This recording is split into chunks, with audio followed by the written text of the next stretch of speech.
So in this video, we're going to talk about the mindset it takes to always have something to say in conversations. To have this endless stream of thoughts that you can put into words and never run out of things to say. Never truly reach an awkward silence or lull in the conversation. To just be able to speak naturally and relaxed and freely without really having to put in too much effort. There's no pressure on you whatsoever to be interesting or perform. The words just come to you, which is how it should be. And this is something I have a massive say in, because for years this was my biggest problem. After going through that initial round of questions when I meet someone. Hi, my name's Tom. What do you do? Where are you from? How do you know this person? I'd almost start to panic a little bit, because then I've become aware that I don't really know where I'm going to take this conversation next. And you could kind of feel my awkward energy. I feel like that will come across. Instead of slowing down, instead of actually pausing, I'd actually start speeding up. I'd actually start rushing questions out, trying to keep them talking, trying to keep the conversation going at all costs. Instead of actually listening to them, I'm already thinking of the next 5 things I'm going to say in my head. And it's all because I'm afraid of the conversation kind of coming to that awkward pause. And I guess what that means for me, does that make me a weirdo? Does that make me someone with bad social skills? So in this video, I'm going to teach you a mindset that kind of fixed a lot of those problems. It still kind of comes up here and there, but this mindset really has changed my life. And the reason it's a mindset as opposed to a technique. I've seen a lot of videos out there who give you advice like just ask them loads of questions, let them do most of the talking, or here's the Ford method. We're going to talk about the, friends, occupation, blah, blah, blah. You don't want to go into a conversation thinking of a specific technique, because that's just going to take you out of the conversation, isn't it? You don't want to be thinking of some random technique, one that's kind of nerdy, and 2, it's just you're just not present, which isn't helping. It's not going to help you think of what to say. You're just going to be hesitating in the moment. But with the right mindset, all of the behaviors that you would ideally be displaying happen automatically. When you have the right mindset, everything else just falls into place on its own, or at least that's how it worked for me. I'm confident it's how it will work for you. So let's just get straight into the video. So the first point I want to make is that the more you try and control where the conversation is going, the harder it will actually be to think of what to say.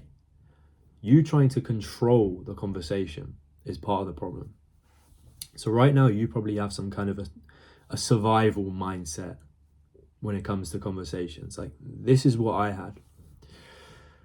Rather than actually getting into a conversation, I'm kind of more worried just about keeping it going than whether this is actually enjoyable for me. So, I used to ask them loads of questions. I used to be thinking of all these conversation topics in advance, oh, maybe I could ask them about this hobby that they do, blah, blah, blah. Always have something to say. But the reality is I'm not saying that because I'm interested in this other person, that I'm just curious, or I want to hear more about them. I'm just saying it out of fear. This is not an enjoyable experience for me. In this kind of mindset of survival, just keep a conversation going, it becomes more about not embarrassing yourself, not looking awkward, than actually enjoying yourself and having a good time. It's all fear-based. And the thing is, when you're experiencing fear in a conversation, that implies there's something to be scared of. There's probably some deep-rooted fear. I know I had this. There's some deep-rooted fear there that if this conversation comes to a standstill and it becomes a little bit awkward, then that's a reflection on you. That makes you kind of a weirdo or whatever, and this person's not going to want to associate with you. So the thing we're scared of is possible rejection. that this person's not going to want anything to do with us. We're kind of visualizing like the worst case scenario.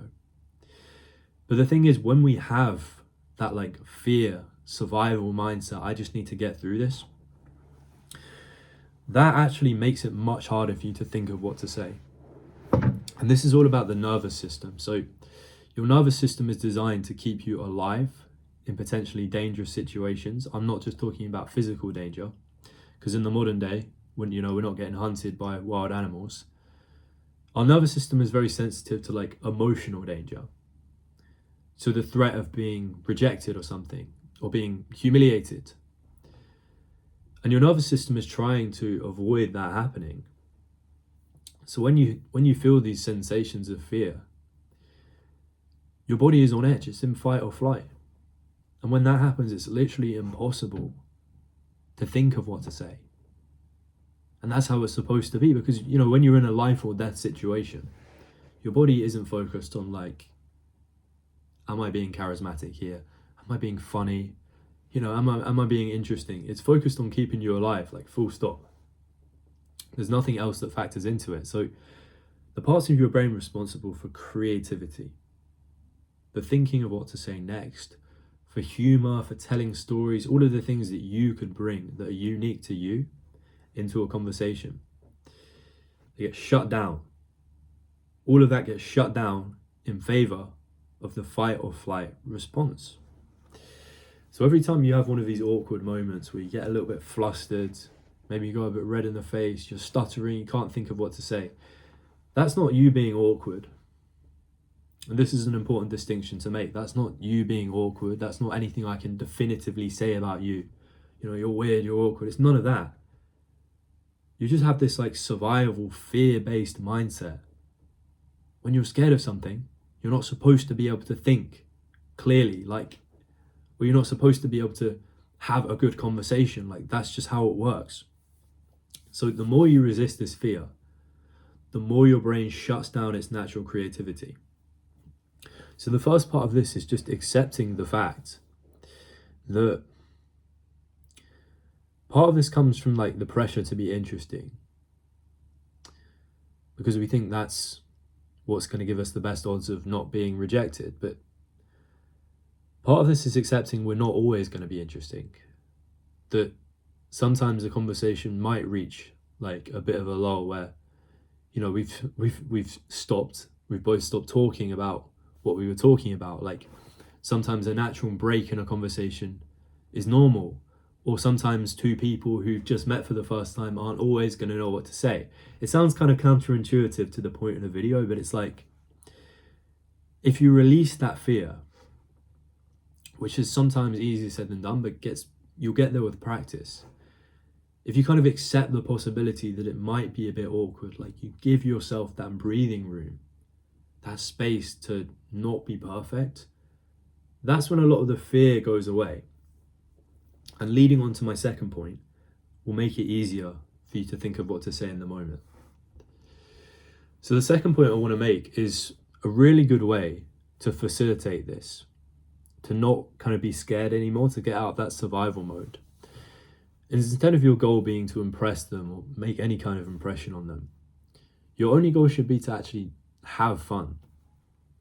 So like I said before, so the more we try and think of what to say, the more we try and control the direction of a conversation, the harder it is to actually think of what to say. Because when we're caught up in being interesting, being entertaining, and pleasing the other person, we're reinforcing that fear. We're reinforcing the sense of danger that we feel and putting our body into a fight or flight mode where we're not creative. So something I realized whilst I was doing these, this is going to sound kind of weird, but I like to do these social challenges with my brother. So my brother's a little bit younger than me, but we'll go down to London or wherever, we'll dress up in suits, and we'll kind of just do dares or challenges and stuff. So we're kind of just being in the moment. Like, sometimes we'll try and sneak into fancy places, and you've got to think on your feet. Kind of sometimes lie a little bit, but not in a malicious way, or go into buildings and pretend to be investors or something. So pretty scary things, and we usually take it in turns. I've got to go first, then you do something. Like we set the dares for each other. And I remember the first couple of times doing this, I was really nervous. Like I was trembling. I go into some of these places and try and talk to someone, and my mind would just freeze. The words wouldn't come to me. Like I just wanted to get out of there. Like this was my fight or flight response. Then I kind of settled into the day. Like me and my brother were making jokes. We did some like less challenging ones to maybe like warm up. And they went pretty well. And we both just like found ourselves laughing and having a good time and having fun. And it was only then that suddenly I kind of calmed down a little bit. And suddenly the mission kind of changed from whatever it was before, I couldn't really tell you, but to just like having fun, like being a bit mischievous, not doing any harm to anyone, but like causing a little bit of trouble almost, like just for the sake of our own entertainment. Like, and suddenly doing that, I got in this rather like this kind of like playful mood where I wasn't taking anything too seriously.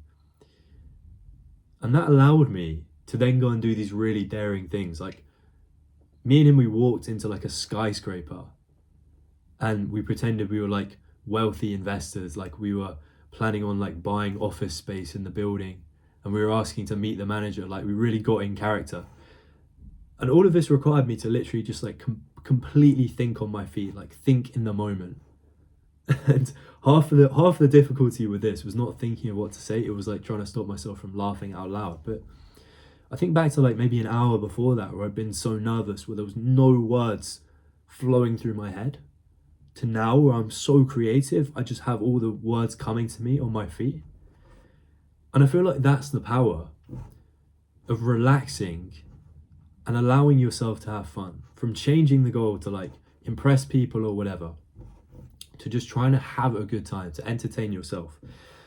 And I kind of thought about this, like, really, if there's any point of having a conversation, surely it's to have fun. Like, if there's any purpose, other than for like, I don't know, like work related stuff or having a productive society, if communication holds a purpose, like on a level, it's got to be for like mutual enjoyment.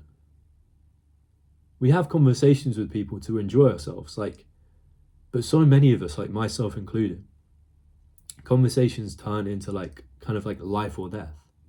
Like we get so serious, we get so wrapped up in pleasing them. And really, if we're not trying to have fun, if we're not trying to please ourselves on some level, what's the point in doing it? And I kind of embrace that mindset. Like, conversation is about fun. The world is here for my entertainment. I'm just trying to have a good time. So instead of trying to please other people, my goal in every conversation is to like entertain myself. I'm going to allow myself to laugh. I'm going to lean into things that I find funny. My unique sense of humor, even if not everyone gets it. And yeah, I kind of realized that when it comes to the nervous system, laughter and having fun, it's almost the opposite of like fear and danger. Like when you're laughing, I feel like this is the furthest away from when your body is in fight or flight, when it believes there's something which could threaten it. And that explains why it just feels like the words kind of flow freely when I'm in this mode, when I'm having fun, when I'm feeling playful, because I'm as calm as can be. You know, like my words naturally come back to me, rather than me having to pull out some gimmick, like let me talk to them about their job or, you know, like their friends or family or whatever. There's no pressure on myself to say the right thing, because my only goal is to entertain myself, you know? So that's the kind of mindset I want to push to you. There's different ways you can do this. It's a lot of the time for me, it's about humor. It's just by bringing up things that I find funny, making jokes, leaning into my humor. But it can also be asking questions that you actually want to know the answer to. Like, a lot of people ask questions out of politeness. Really, they don't actually want to know the answer. And they're afraid of asking maybe like a more risky question, but something they want to know the answer to and could potentially have a lively conversation about. And I also feel like it's about steering the conversation sometimes towards the things that you're interested in, to the things you're passionate about. Because when you're really passionate about something, it doesn't matter if you're the one doing most of the talking. That passion is contagious. If you're having a good time, oftentimes other people are, because that energy, that enthusiasm that you carry transfers to the other person. So at the end of the day, it's all about entertaining yourself. Stop trying to please others, because actually that doesn't make for a good conversation. And we know for a fact that causes our brain to jam up and we can't think of what to say. So focus on entertaining yourself and you'll always have something in the chamber to pull out. All right, see you in the next one. Fuck, drop the camera. Have a good one.